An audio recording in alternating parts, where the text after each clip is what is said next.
Je possède une auto électrique depuis 12 mois. Là, je l'ai acheté en septembre l'année passée, donc ça fait 1 an et 2 mois.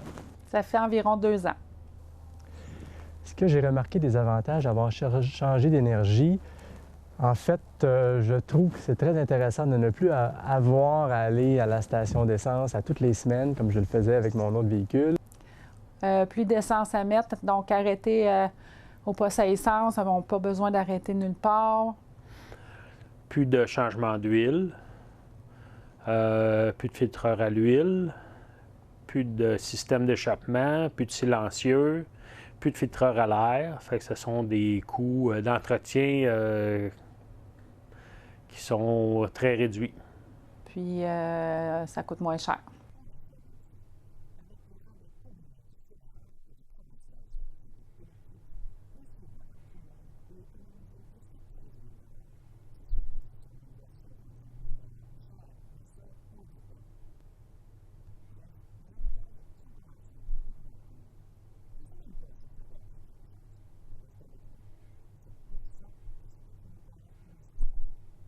Alors, la restriction d'avoir une voiture électrique, en fait, c'est ce que tout le monde sait, on entend parler de ça régulièrement, c'est la peur de ne pas se rendre. Parce qu'une voiture à gaz, on sait qu'on a environ 400 ou 500 ou 600 km d'autonomie avec un plein d'essence, dépendamment du modèle.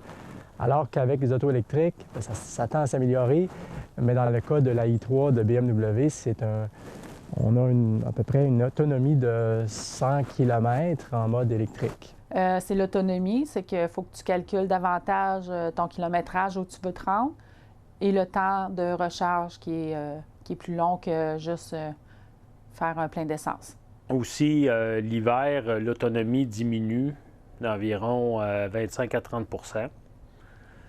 Et à ce moment-là, puis le système de chauffage n'est pas aussi efficace que dans un auto à essence, un moteur à essence.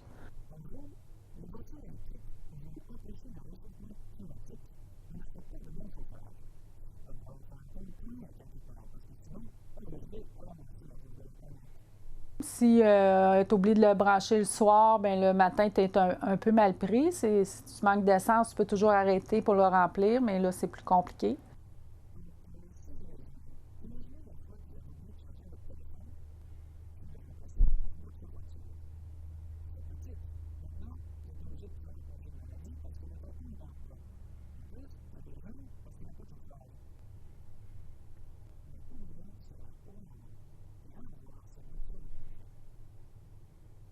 Il y a un tableau de bord en eucalyptus, du vrai bois.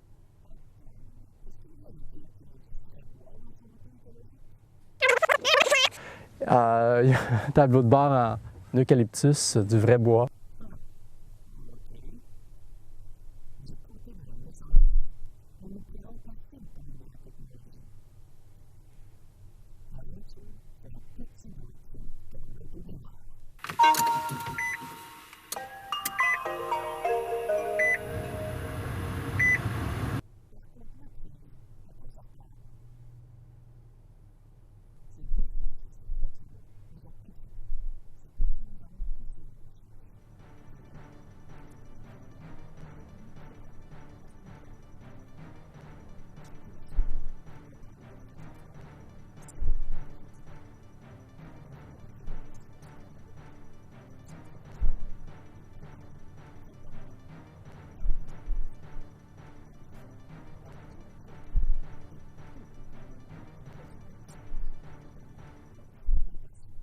Alors, une question qu'on me demande régulièrement, c'est est-ce que, je dirais, le côté anti-écologique des voitures électriques, c'est-à-dire les batteries qui ne sont pas récupérables, pour produire une auto électrique, c'est polluant.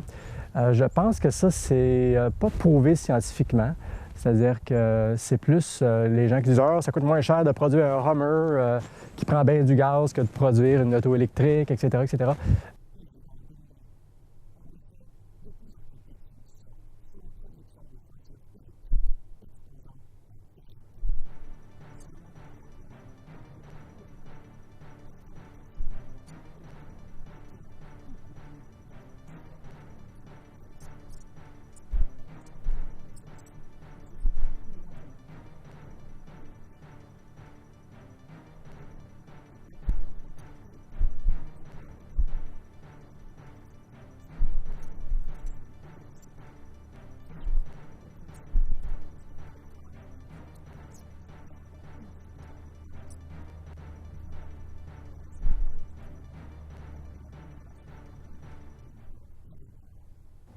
Et aussi, s'il y a une panne électrique, c'est un peu plus compliqué.